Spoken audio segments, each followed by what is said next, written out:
Hello, I'm Jan Ślewiński. Welcome on board the Eastern Express. And as always, I hope you enjoy the journey. For more than 50 years, the most dangerous weapons ever invented were at least numerically restrained. On the 5th of February, that counting stops. The New START Treaty, the last remaining agreement limiting American and Russian nuclear weapons, runs out.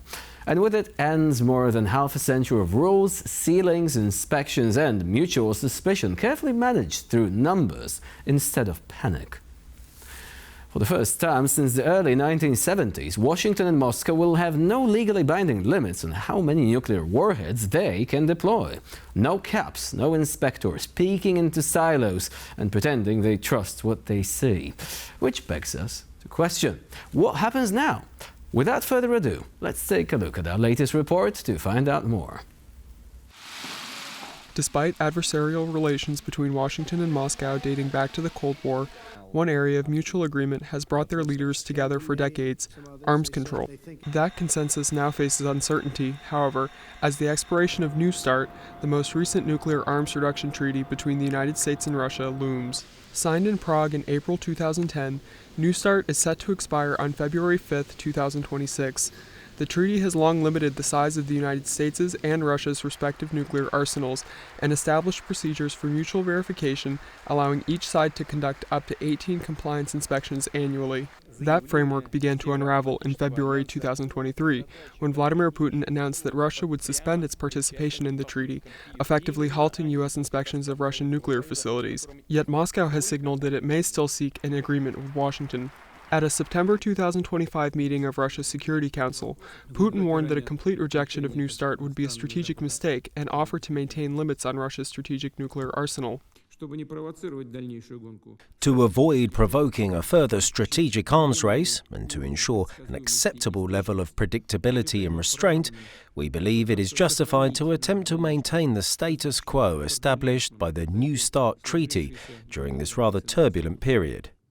While Putin says he agrees with limiting Russia's nuclear arsenal in line with New START, analysts warn that his words will fall on deaf ears if Russia does not allow compliance inspections. At the same time, President Trump has expressed little concern over the expiration of New START, and the two nations have not negotiated on a successor treaty. And now we're zoning in on the East-splaining portion of our show. Recognizing the danger of an uncontrolled arms race, the United States and Russia have long sought to find agreement on control mechanisms for destructive nuclear weapons. Here is a closer look. The age of nuclear weapons began with the U.S. government's top-secret Manhattan Project during the Second World War. The result of the project, the world's first ever atomic bomb, was tested in July 1945. Fearing American military superiority, 4 years later, the Soviet Union tested its first nuclear weapon in what is now modern-day Kazakhstan, kicking off a decades-long arms race with its North American adversary. A major advance for arms control came in 1968 with the signing of the Treaty on the Non-Proliferation of Nuclear Weapons by the United States, United Kingdom, and Soviet Union. By signing the treaty, the parties agreed to general disarmament, and today the treaty serves as the international non-proliferation architecture for 190 countries. The next decade was characterized by a thawing of U.S.-Soviet relations, referred to as détente. The first Strategic Arms Limitation Talks Agreement, SALT I, was signed between the two nations in 1972, placing limits on both offensive and defensive nuclear weapons. However, further non-proliferation efforts were hampered by the 1979 Soviet invasion of Afghanistan. The Soviet Union and United States would initiate negotiations again in 1991 with the signing of the Strategic Arms Reduction Treaty, known as START. For the first time, American and Soviet leaders agreed to reduce nuclear arsenals rather than just limiting them. In 2010, Russia and the United States signed their most recent non-proliferation treaty, New START. Both Moscow and Washington agreed to further cut their offensive nuclear arsenals at the time. Although there was a brief gap in 2009 before the New START treaty was signed in 2010, now, with New START set to expire in less than a month, the United States and Russia may find themselves without a framework for nuclear weapons control, arguably for the first time in decades. And now, let's take a look at the issue in greater detail. Let's face it, New START has been on life support for years. Russia suspended its participation in 2023, framing it as retaliation for US military aid to Ukraine. The United States responded by suspending its own compliance. The treaty remained legally in force, but functionally frozen. An arms control Schrödinger's cat. Then, in September last year, Vladimir Putin floated the idea of sticking to the core limits anyway. Donald Trump responded positively, calling it a good idea. And since then, silence, crickets, nothing. According to experts, an 11th hour miracle is now extremely unlikely. So what happens next? The short answer: nothing explodes. Both the US and Russia already possess far more nuclear weapons than they could ever rationally need. Under the New START, each side was limited to 1,550 deployed strategic warheads. But those limits didn't require dismantling weapons, just not loading them. Take the American Minuteman III intercontinental ballistic missiles, for example. There are 400 of them sitting in silos across the northern Great Plains. Each currently carries a single warhead, but each missile can carry 3. That means the US can significantly increase its number of deployed warheads without building anything new, just by uploading existing warheads onto existing missiles. From a technical standpoint, this is easy, and from a political standpoint, it is tempting. Russia is in a similar position. Analysts estimate Moscow could boost its deployed nuclear arsenal by around 60% simply by reconfiguring weapons it already has. Again, no factories, no new designs, just more firepower placed on alert. When New START was signed in 2010, China was not a peer nuclear power. Today, it's on track to become one. Pentagon estimates suggest Beijing could field around 1,500 warheads by 2035. Satellite imagery shows hundreds of new missile silos under construction already. This changes the entire logic of deterrence. For decades, nuclear strategy was a duo. Two superpowers staring at each other, calculating mutual destruction. Now, Washington is looking at a trio. And the fear inside the US security establishment is obvious. If you might have to deter both Russia and China simultaneously, you need more warheads. Not because you plan to use them, but because you want enough targets covered in every possible nightmare scenario there is. That logic feeds on itself. The US uploads more warheads to cover Chinese silos. China sees that and builds more silos. Russia reacts to both. Suddenly, we're not managing deterrence. We're reenacting the Cold War, but with worse communication and more players. Now, all of this doesn't mean the world is about to end. Certainly not. Human civilization has survived the nuclear age so far, not because these weapons are safe, but because they have been surrounded by rules, habits, and mutual fear. Now, remove the rules and you're left relying entirely on judgment, and that is uncharted territory. And now here to shed more light on the issue is Andreas Umland, analyst from the Stockholm Center for Eastern European Studies. Hello and welcome to Eastern Express. Hello, thanks for having me again. So, let's ask a provocative question. Let's consider the following. Would it be an absolute and unmitigated disaster if the New START treaty was not renewed after all?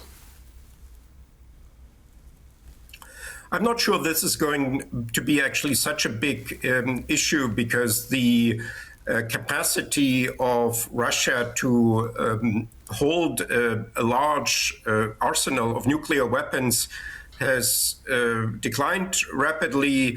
The resources, I would think, are now also spent more on conventional weapons to continue the war in Ukraine and perhaps also build up weapons in other directions.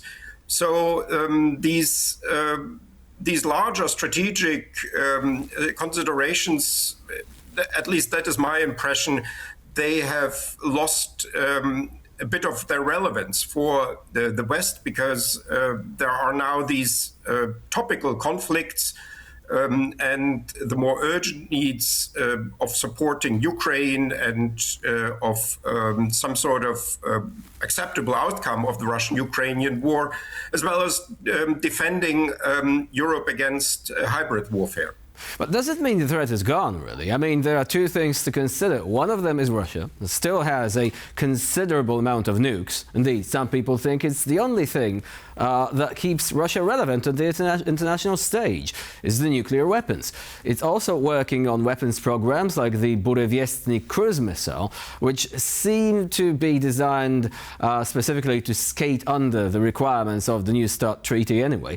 And on the other hand, you have the massive build-up in China. There are estimates putting the possible number of warheads that would be wielded by the regime in China by the 2030s at more than 1,000. So that's not yet parity with the US, but they are getting there really quick.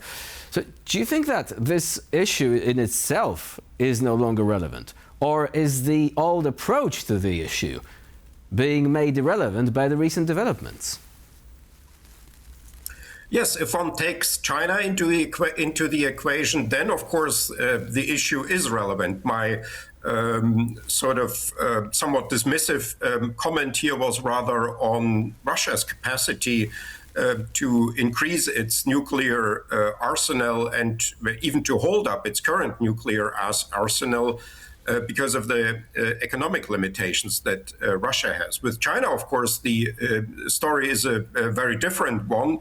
And here, this is a new field, so to say, for nuclear disarmament, and the START treaties don't really address that. And therefore, what one needs here is indeed, as you rightly indicate, a new approach that focuses on China's new relevance in this sphere. China is obviously arming itself, and in a way China has also gotten the message from the Russo-Ukrainian war that if you have nuclear weapons and you can threaten other countries with nuclear retaliation, then you can more freely also conduct conventional operations like Russia does currently in Ukraine.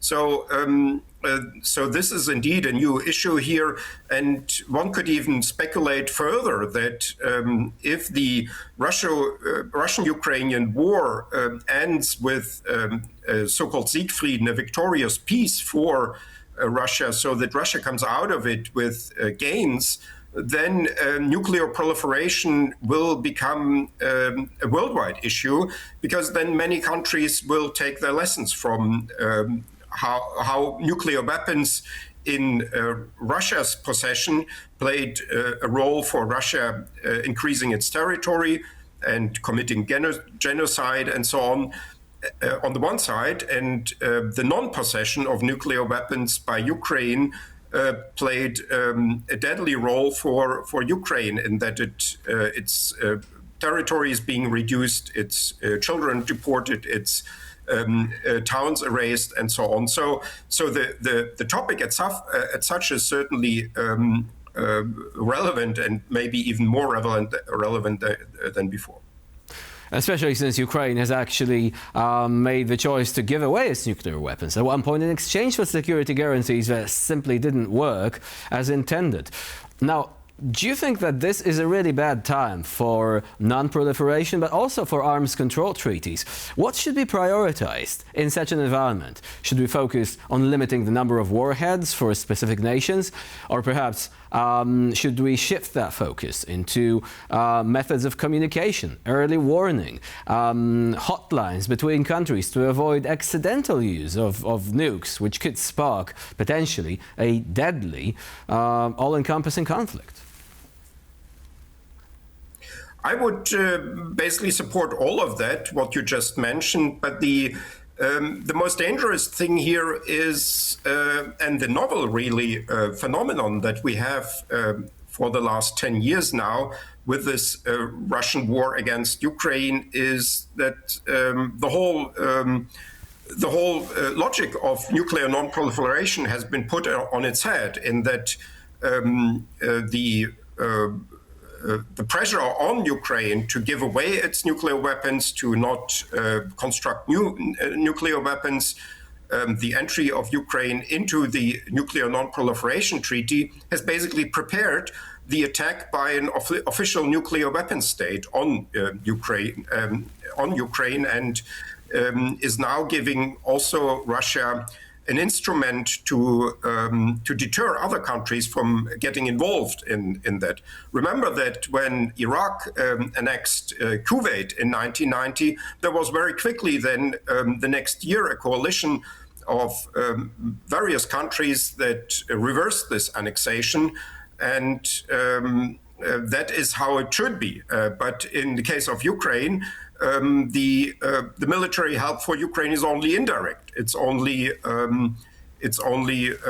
weapons deliveries, financial help, sanctions against Russia, but no troops from other countries. And the obvious reason for that is that these countries are afraid of Russia's nuclear weapons, that Russia is officially allowed to have, according to the Non-Proliferation Treaty, and that is using these weapons to scare other countries. So I think that should be the main communication here also. It's not only about preventing accidental use of nuclear weapons, but it's actually about using nuclear weapons not accidentally to enlarge one's territory.